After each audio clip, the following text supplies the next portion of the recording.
Bismillahirrahmanirrahim.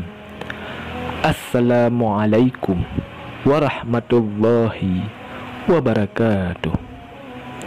Alhamdulillahi rabbil alamin.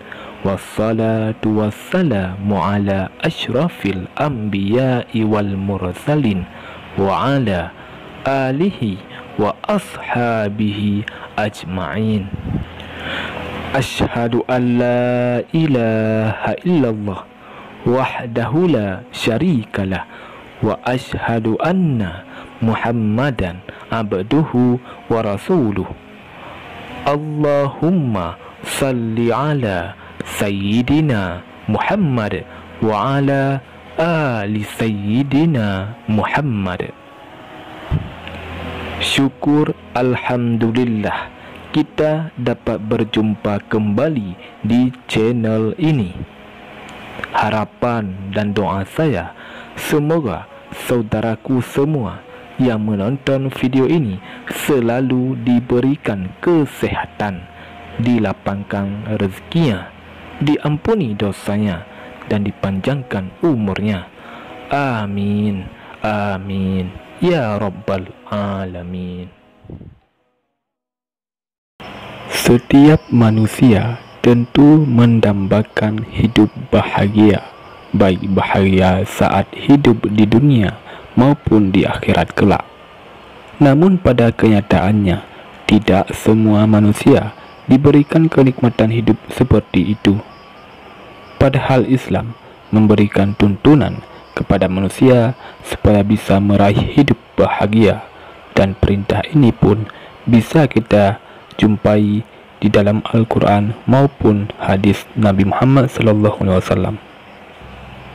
Allah Subhanahu wa Ta'ala berfirman, sesungguhnya beruntunglah orang-orang yang beriman, yaitu orang-orang yang khusyuk dalam salatnya, dan orang-orang yang menjauhkan diri dari perbuatan dan perkataan yang tiada berguna, dan orang-orang yang menunaikan zakat, dan orang-orang yang menjaga kemaluannya kecuali terhadap istri-istri mereka atau budak yang mereka miliki.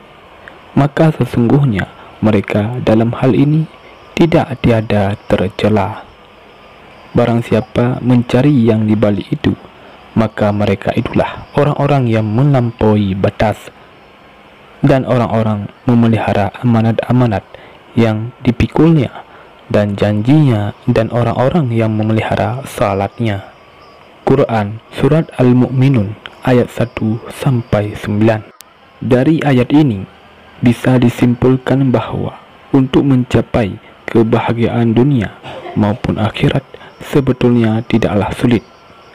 Akan tetapi kita sebagai manusia yang terkadang justru malah membuat hal itu menjadi sulit.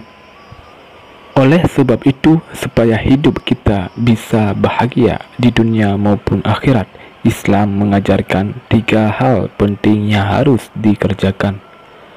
Lantas, apa saja 3 hal tersebut? Yang pertama, beristighfar saat jatuh dalam kubangan dosa. Tak kala berbuat dosa, iman seorang mukmin akan mendorongnya untuk segera inabah kembali kepada Allah dan bertaubat. Oleh sebab itu, Allah Subhanahu wa Ta'ala tidak bosan-bosan menyeru kepada hambanya yang beriman untuk segera bertaubat. Allah Subhanahu wa Ta'ala berfirman, hai orang-orang yang beriman, bertaubatlah kepada Allah dengan taubatan nasuha, taubat yang semurni-murninya. Quran Surah At-Tahrim ayat 8. Begitu juga di dalam Al-Quran Allah Subhanahu wa Ta'ala berfirman, dan bertaubatlah kamu sekalian kepada Allah, hai orang-orang yang beriman, supaya kamu beruntung. Quran Surah An-Nur ayat 31. Dari 2 ayat ini bisa disimpulkan bahwa jika seorang beriman berbuat dosa, maka ia akan menjadikan imannya sebagai tempat berlindung. Dengan begitu, iman akan membimbingnya untuk segera bertobat dan memperbanyak istighfar dan menjauhi perbuatan dosa.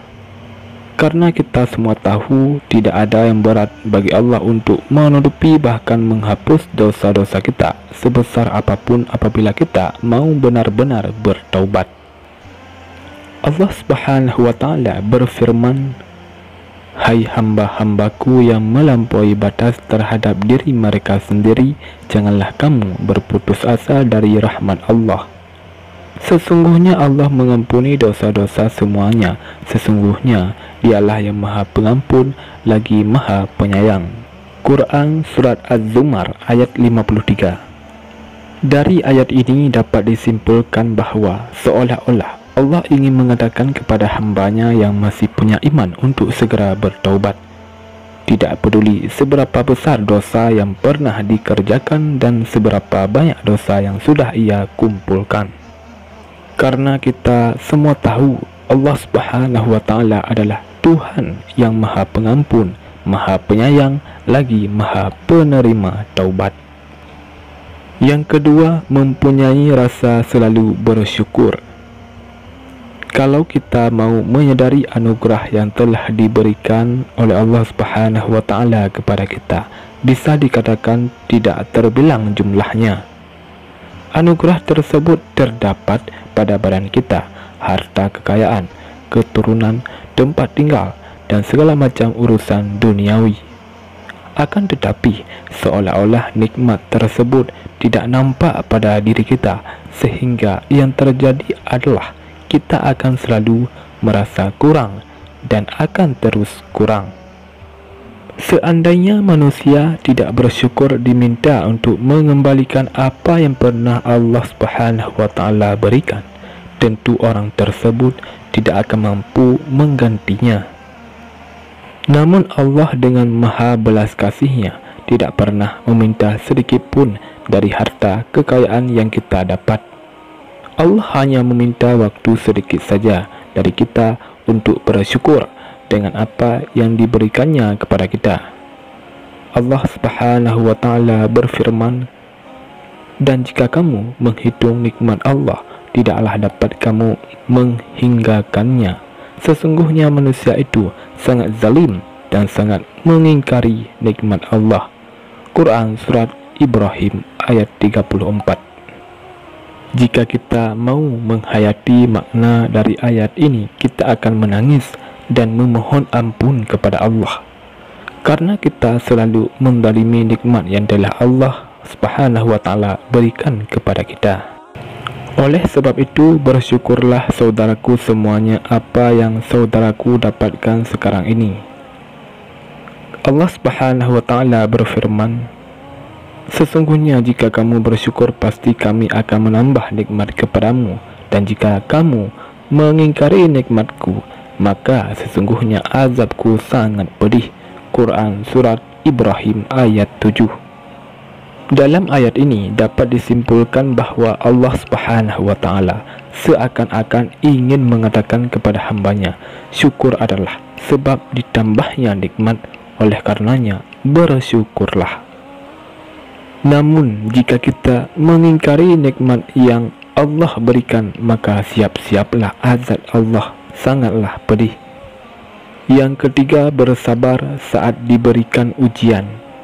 Allah Subhanahu wa Ta'ala berfirman, "Tidak ada suatu musibah pun yang menimpa seseorang kecuali dengan izin Allah, dan barang siapa yang beriman kepada Allah, niscaya Dia akan memberi petunjuk kepada hatinya, dan Allah Maha mengetahui segala sesuatu."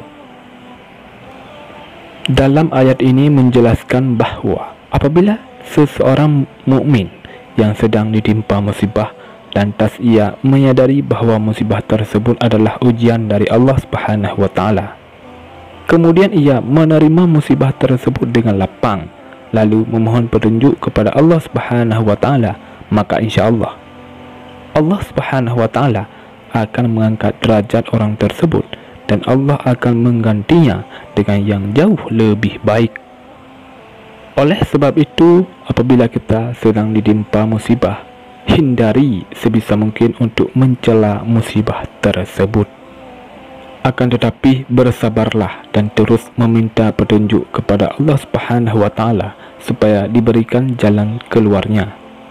Insya-Allah dengan kita bersabar dan selalu berusaha, Allah Subhanahu wa taala akan segera mengganti ujian tersebut dengan kenikmatan yang mungkin tidak pernah kita sangka akan mendapatkannya. Apabila 3 tanda tersebut ada pada diri kita, maka insya Allah kita akan menjadi manusia yang bahagia di dunia dan di akhirat kelak. Demikianlah, semoga video ini bermanfaat. Jazakallahu khairan katsiran. Saya akhiri, wabillahi taufik wal hidayah. Wassalamualaikum warahmatullahi wabarakatuh.